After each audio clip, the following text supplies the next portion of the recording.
Well, hello everyone. I'm your guest. I'm your host, LadyBri, and this is a special friend of mine and guest on the show today, Mr. Chris Catchings. He is the owner of Team Elite Fitness Academy right here in Lehigh Acres, and we're going to go all into that very soon on the show, but I definitely want to welcome you all. If you haven't subscribed to our YouTube channel, you can definitely subscribe to our YouTube channel. We have Facebook, Instagram, and Twitter, and also Team Elite Fitness Academy. Definitely check them out on all of their social media websites. Mr. Chris, and those are what?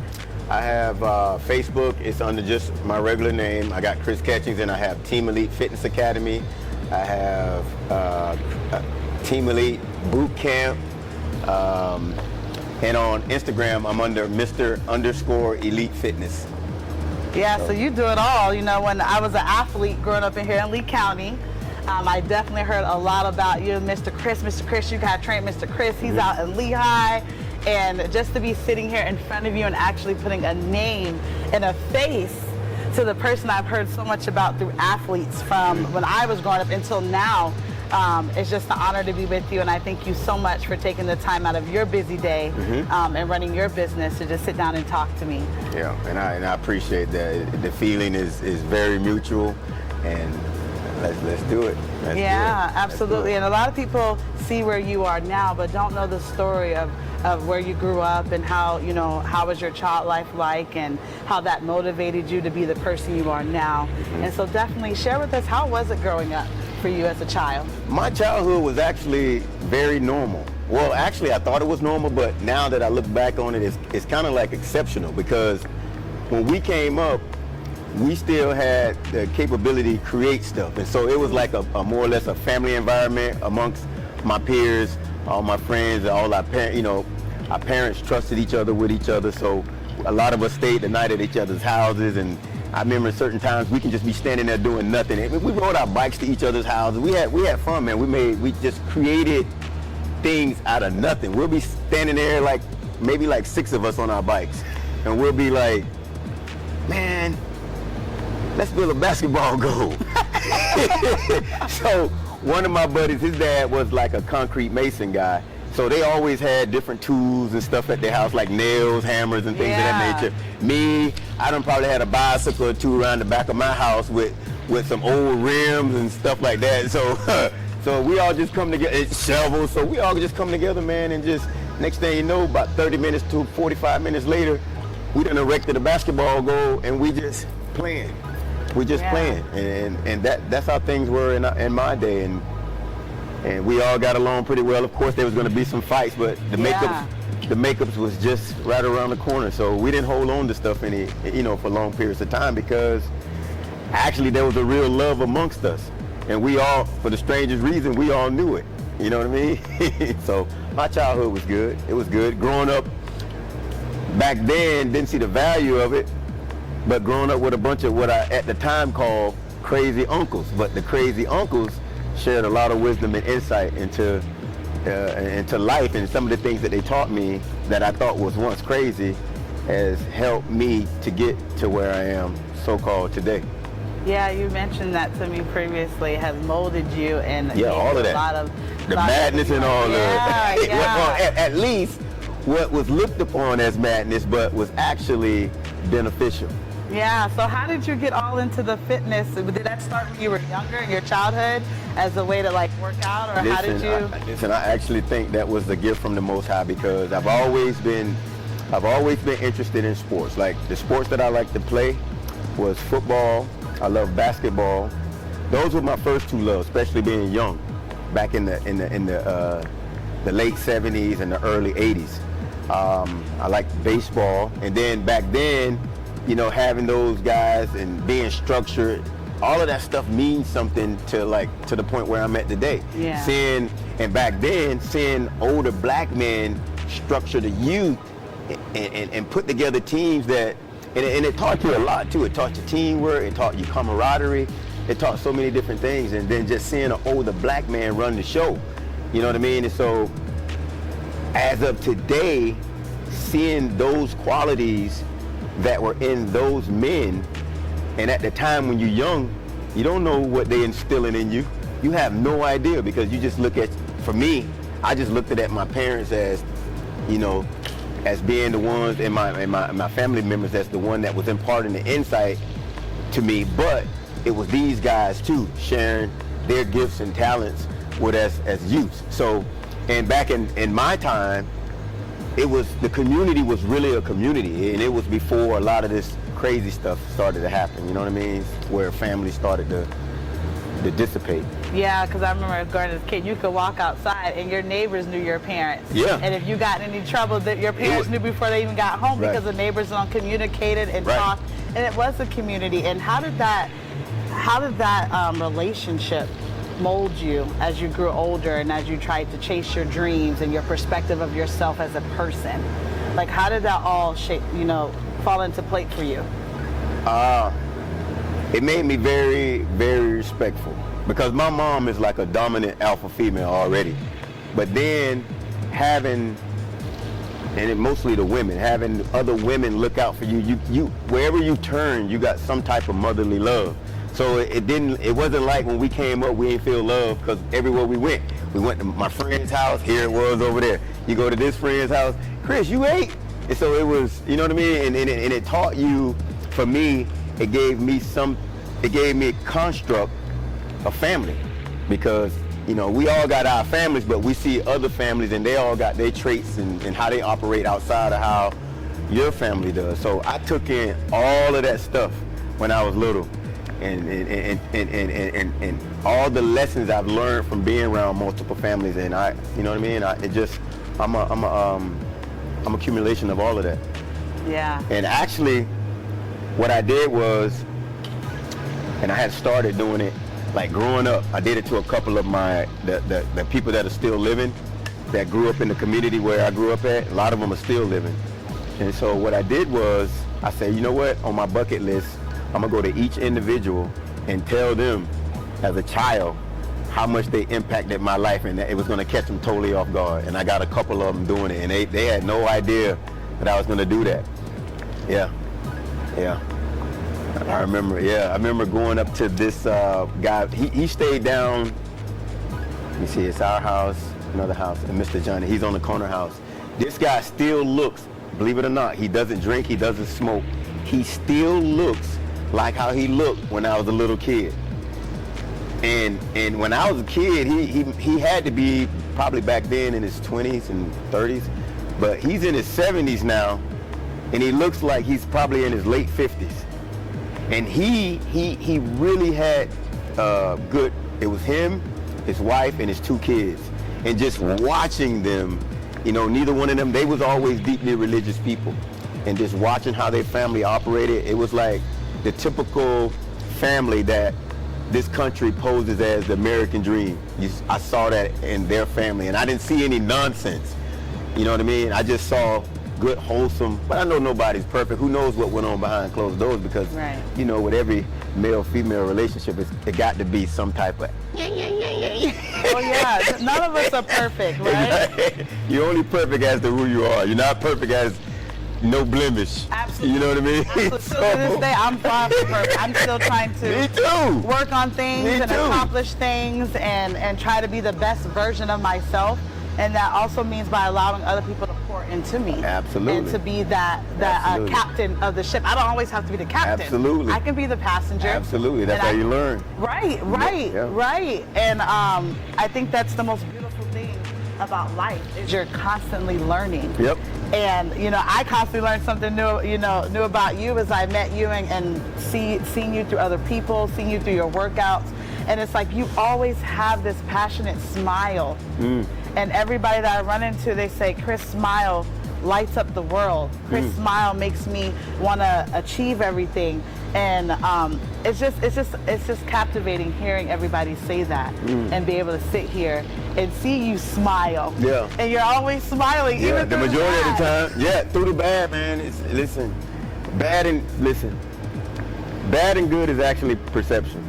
You know what I mean? Because it all ties into who you are, and it all serves a purpose.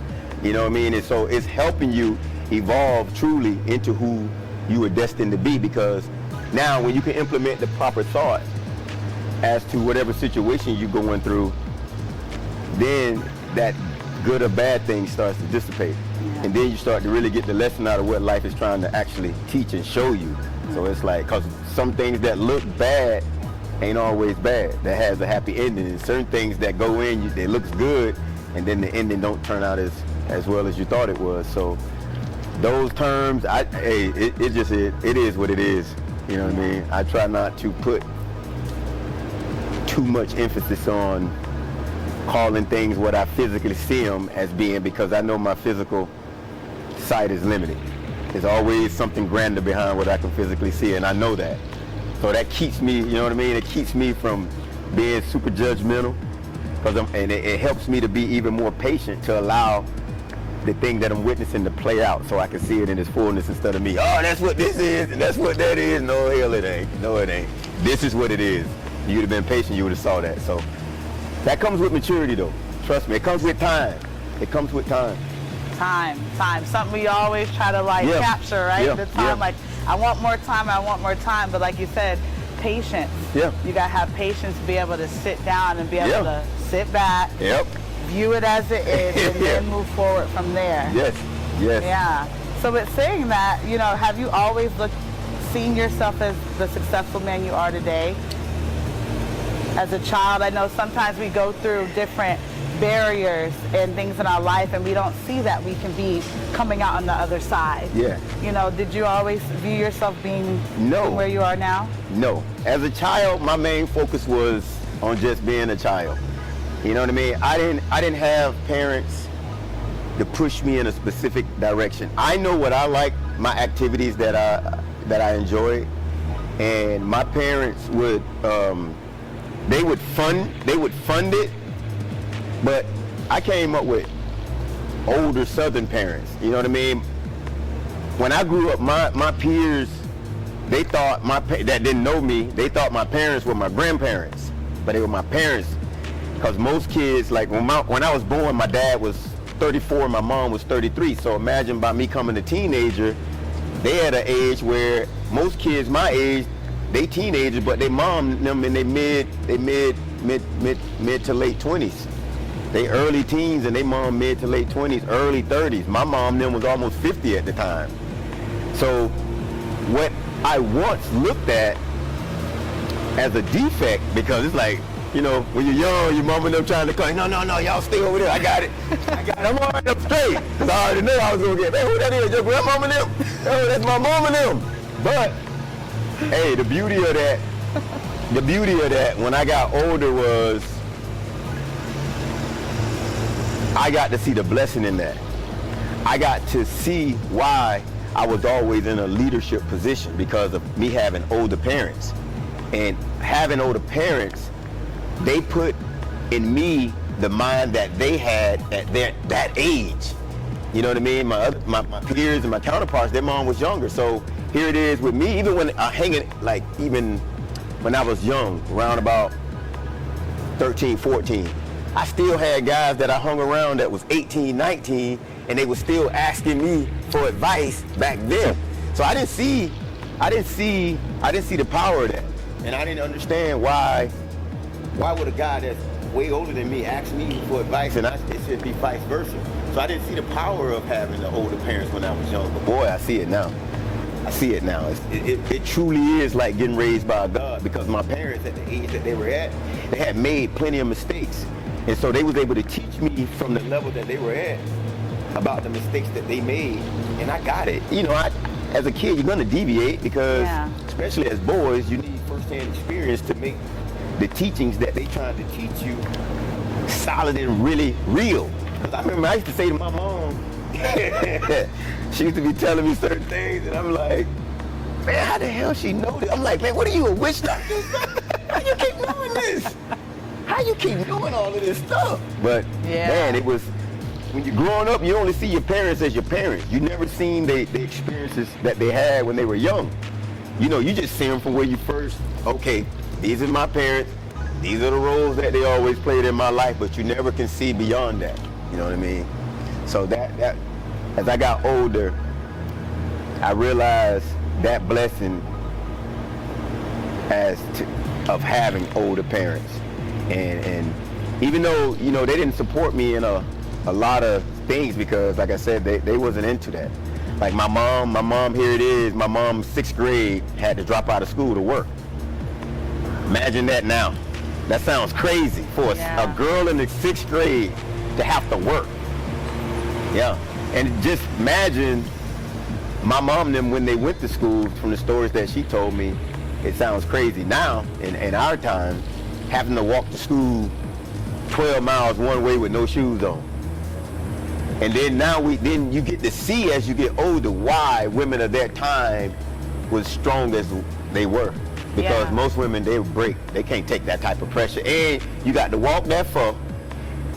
You got to be called nigger. You got to be looked upon as less than who you are. You got all of these obstacles in front of you, and you still survive. That's crazy to me, but crazy in a good way. Yeah. And then you get to understand, you know what I mean? And then they pour all of that stuff into you. But still, we in our new world going on, where we get the school buses and stuff coming to pick us up, and we look back on their time, it's like, man. If we only knew. Yeah. If we only knew what they had to fight to go through, right? Yeah. And they try to tell us, and they try to, you know, we can't sit down and have those conversations, and we still. It never was our experience, so we'll never get it like that. And my dad, excuse me, my dad grew up in Mississippi. So imagine how bad it was in Mississippi. It was actually to the point, it was so bad to the point where my dad and his best friend actually took jobs to come to Florida, and they never went back home until my dad's parents, and back then it wasn't no cell phones, it wasn't even no phones. So when my dad and them left, his parents didn't even know if they were living or dead. My dad left at like 16, 17, and his parents didn't see him again until he was like 35. They didn't know if he was living or dead. No letters, no nothing. No nothing. No nothing. Them guys back then in my dad era, you know, it blows me away. Like, for my mom to have only a 6th grade education, but the lady know how to. Her manuscript was impeccable. She's godly smart. You know what I mean? She knew how to set us up with insurances. She knew the checkbook. Her spirit is amazing, still, even at 84. Just an old bossy old, what most people look as a grumpy old lady, but no, she's just a lady that ain't got time for your nonsense. And she's always been that type that, I remember my mom used to work for attorneys, and the attorneys' kids took on to my mom more than they took on to their own parents. And my mom, here it is, this lady, worldly, what do you call that stuff? What people put behind, like titles behind their name? Yeah. But godly. I understand what you're saying. But godly, a goddess by nature. And at the age that I'm at now, I can see it all over. And that's why every time I come around, I tell her how much I appreciate everything that she done for me. Every time I grace her presence, she must know that. Because I let her know, I don't want to be at your funeral telling everybody my relationship with you. No, you got to hear what I'm gonna tell them. If you go before me, which is supposed to be the right way, you need to hear what I'm gonna say before I say it to them. And you need to hear it as often as I can say it to you. You know what I mean? And these are facts. Yeah, these absolutely. Are facts. We don't do enough of that. We don't do enough of that. Yeah. You know, as a community, as a whole, you know, as humanity, we need to be showing our flowers and our appreciation, of course, to others around us, because without them, we wouldn't be in the position we are now. Either good or bad. No, right. It still allowed us to be where we are now. Yeah. And we have to acknowledge that. We got to talk about it. Absolutely. You know, even if we're coming from different walks of life, we don't have to be argumentative with each other. We can share our experience and let people know how that shaped us personally and professionally. Absolutely. You know, looking at you, you're fit. And people are like, well, he's been working out all his life. And I'm like, if you know the story behind Chris, when he tell you why he started his health fitness journey, how he feels now, you'd be like, wow. Yeah. You know, and you've inspired me. Even though I've come through my own health obstacles, I'm getting there. You know, you're motivating me. Your wife motivates me. you know, and you say, Brittany, when you're ready, come on, you can do it. You can do it. Just keep fighting. Yeah. I know you have this going. And so, you know, I know a lot of people are like, wow, I want to hear Chris's health story. Like, how is he staying so fit and how is he feeling this amazing? Yeah. And how can I get there? Yeah. So please enlighten us, brother, because I know you do a lot. Ah, man, how did I get there? This is crazy. Like I said, it's sports, fitness, these are things, these are gifts, and these are traits that the divine gave me. It was already in me. Yeah. And I remember as a little kid, and when my mom used to take me to the grocery store, I would always go in the sports section. I'd be like, Mom, can I just stay over in this area? And she's like, yeah, boy, you know how black mothers is. Yeah, you better not go nowhere else. You better stay your butt right over there. You better, when I come back over here, you better still be there. Right. Or And I was right there too, cause boy, hey, didn't play the radio at all. No threats made that wasn't carried out. If she said she was gonna do something to you, it was coming. So you just knew. All right, I'm gonna stay my black butt right here, and I'm gonna be right in the magazine section. When she pushed that grocery cart over here and say, let's go, I'm in place. She ain't gotta find me. She ain't gotta find me. But no, I was infatuated with the guys that were bodybuilders. Okay. I had no idea when I saw a guy like that. I had no idea. I'm like, they look so superhuman, and a lot of them was black. So I'm like, as a kid, it's like, wow. So I'm in like plaster them guys up over my room, and then and this is, you know how in today's time they talk about vision boards and stuff like that, right? Yeah, yeah. So I used to plaster these guys, these big muscle-bound guys, up on my wall. So back in the early 80s, they built the Highland East Recreation Center back off of Highland. So from my neighborhood, Fort Myers Estate, we had a path that led us back to that facility.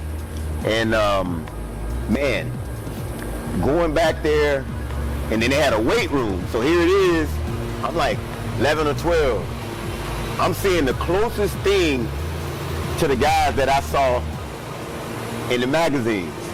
So being a little inquiring kid, you know, I go up to these guys, man, how you get this? Why is your chest so big? How did you get your arms like that? Why your legs get? I was the guy the little kid that was always asking them all types of questions. And the teachers that was at that facility that was teaching me was guys that had been let out of prison. So you know when you get out of prison, you ain't got number time. Most guys back then, they lifted weights. So I was seeing guys that was swole. Then I was seeing guys that would come home from college. They'll be working out in the facility in the off season. So they in there teaching me all of this stuff. Boom, do this. This how you do that. And I was learning this stuff young and didn't see the value of it. But my body still, even back then, was changing. It was changing, and these guys taught me so much. Plus, when you start playing sports, you know, basketball teams, baseball teams, football teams, they start teaching you other exercises as well. So, always being highly active, you just incorporate all of these things, and man, that was the start of something that I had no idea, none, that I would be in where I'm at now. You know what I mean? And then it's funny how life put the right people in your place, because I had my ex-wife was and she was a vital part of this as well, because she even though our marriage didn't work out the way that it should have worked, but it served its purpose, because she's a great person. She brought the component in my life. She was a gift. Regardless of us not making it, she still was a gift, because she brought the component in my life as far as the diet and nutrition, because she was an bodybuilder at the time we got together. So she brought that into my life, that added to who I am. And she brought, even though at the time I wasn't in the running and she was, But I saw her do that. I supported her doing that. And here I am now. I put everything that everybody crossed my path that had to do with any type of fitness. Here it is. Yeah. Here it is. I'm a walking experience. And I appreciate everybody that has brought something to the table that makes whatever people see in me, me. Yeah.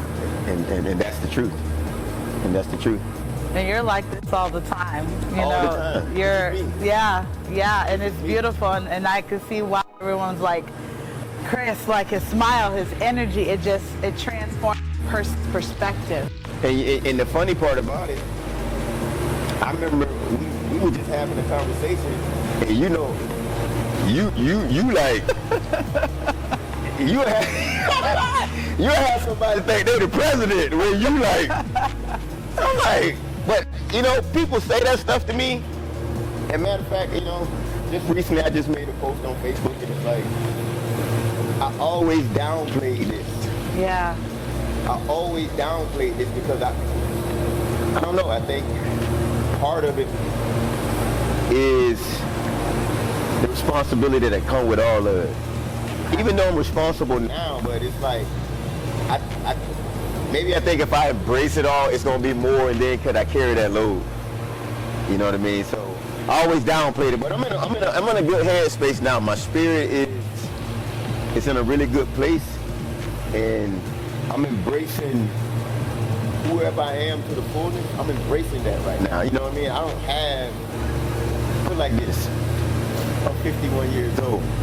So I don't know what my time is left here on this planet, but I know I'm in a place where I have to maximize whatever comes my way. I wanna, for my family, I wanna be in a position where whatever is owed to me from my time here, I want it. I want it, and I want to share that with my wife. I want to make my wife's life so easy to the point where it's almost boring for her just to be alive. That's what I want. That's what I truly want. I want her to be like, I can just do whatever I want.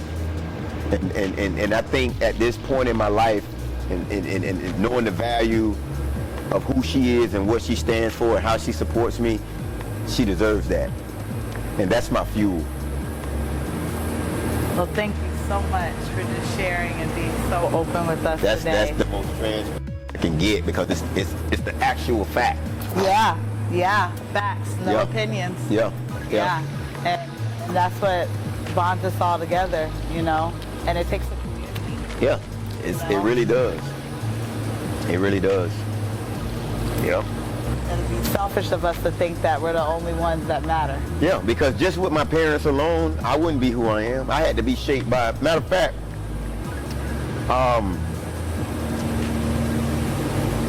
two families that impacted me a lot was the Watkins, Sammy Watkins, the dad of the Sammy Watkins that's in the NFL, and the Jalen Watkins that's in the NFL. Their dad is a close friend of mine. We grew up together, and his parents used to take us to the games and stuff like that. So I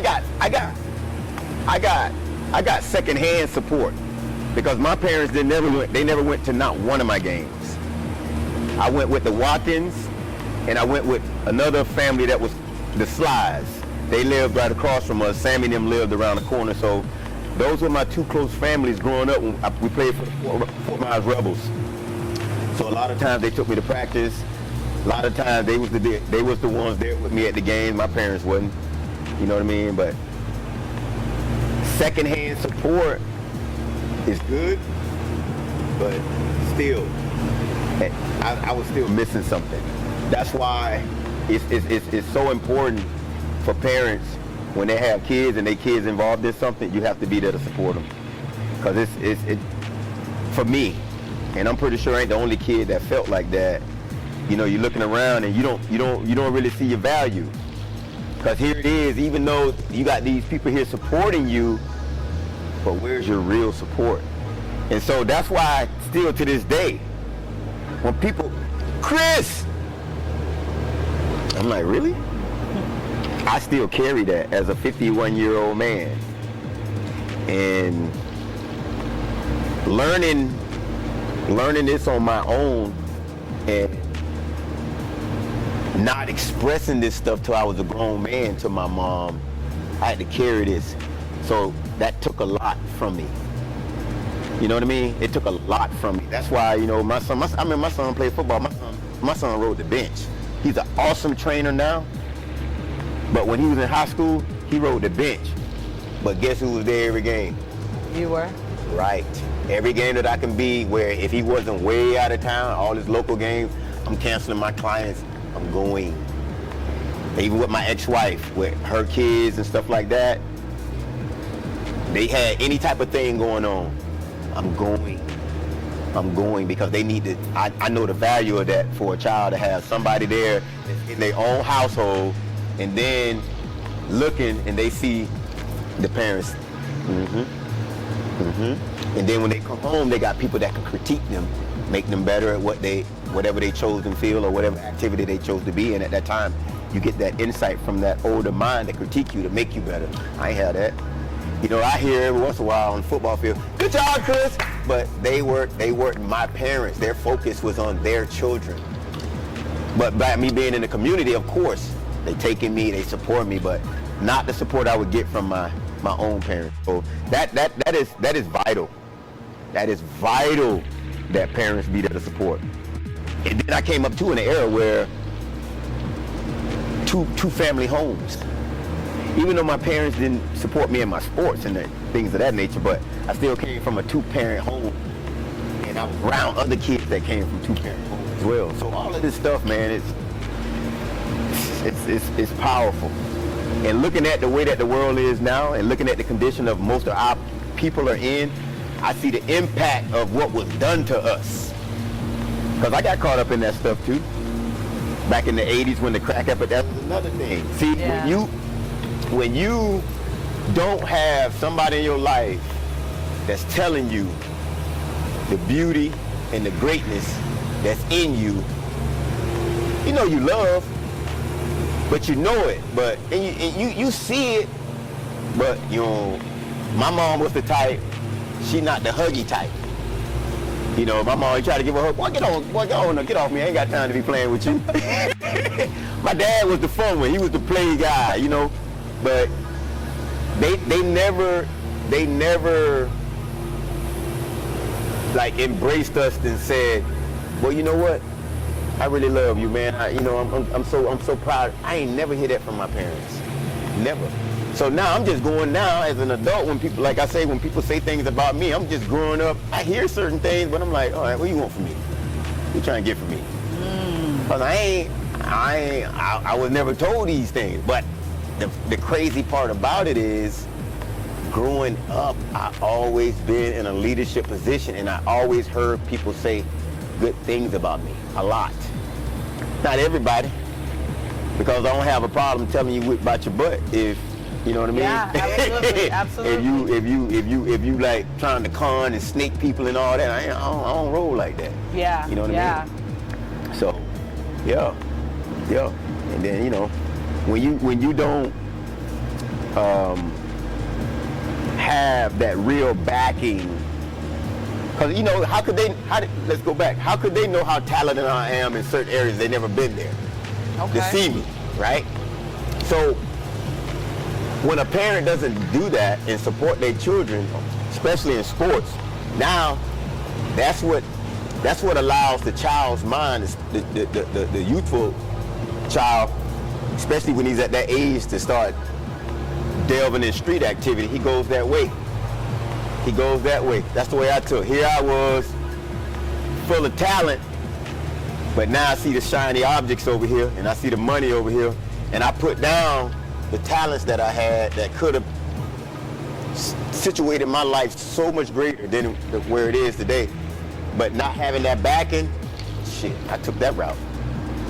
I took the route my friends took. Now I'm in the streets. Always felt out of place, but check it. This is another thing where I say about the good and the bad, because I took something that most people deem as bad and I made good, because I helped so many of my family members and I did well in it. That was the crazy part. I did well in that nonsense. and I'm not promoting that because I would never tell. Because listen, at 51 years old, everything that I have went through in my life, from the highs to the lows, I'm talking about lows, my experiences and the stories that I can tell from them are life-changing. And I know that for a fact. I done been in situations where, and I can see God's hand in it. I remember a situation where I was finishing up my street life. I'm thinking, here it is. I moved from I moved from a black community. I moved into a white community, right? I'm thinking that I'm safe. I'm on my way out thinking that I'm safe. Now when I'm in the black community, I'm armed, I'm everything. I'm ready because I know what I'm in the midst of. I moved to a white community. I totally dropped my guards, right? I'm saying all of this to say I'm leading up to, this is why I'm so into my spirituality now, because I've always been like this, but I didn't know the power of it. You know what I mean? Different world at that time. So anyway, I go to my garbage can, dump the trash. When I left out my apartment, I didn't lock my door. I came back into my apartment. I had a couple of dishes at my sink, and I lived alone at this time. I was a single man. And here I am washing my dishes. All of a sudden I hear this ruffling sound. And my corridor at that time was small. I stayed in a one-bedroom apartment. But when I looked, two guys in my house. Both pointed fire on, duct taped me up. Now here it is. Me, two guys that was masked and armed. Before they could duct tape my mouth, my first instinct was, now this is why your spirit, now I understand a lot of the stuff that's in the Bible. And your spirit has to be right, because this is how God came in. My first instinct, panic, set in, jumped the counter. And all of this is happening. Now this conversation, it might seem drawn out, but I'm telling you, as it happening, it's firing in my mind like this. Because here it is, my door over there, on my counter right here, they there. My first instinct, jump the counter. My mind said, no, don't jump the counter. They're gonna shoot you in your back. Chill. Before then one guy tied me up, so I turned to them and I just did like this. I say, listen, whatever y'all gonna do to me, just go ahead and do it, because my mom is on her way over here. And I don't want my mom to walk into this and see this, because she got a bad heart. So whatever you guys are gonna do to me, just go ahead and do it now. This is a true story. I said it just like that. What you think happened? I had no weapon. The only weapon I said was, my mom is on her way over here. When I said that, them two guys started moving and shaking. They started hurrying. And I told them what some money was, and they took that and they left. And that's a true story. I had no weapon. So just imagine what that scripture mean to me when they say, no weapon formed against me shall prosper. Imagine how powerful that scripture is to me, because every time I hear that, I go right back to that. Here it is, 2-1. And they both got guns pointed at me, and they duct taped me. And I'm still here to tell this story. Still here to tell this story. One dead, one of them guys dead now, one of them guys in prison for life, and I ain't had nothing to do with it. I understood what world I was in, and I played by the rules. And it was just that simple. See, but look at my story today. And look at theirs. That's the power of the Spirit. That's the power of the Spirit. And I'm gonna rock with this shit to the day I die. Sorry, but it's the truth. It's the truth. It's the truth.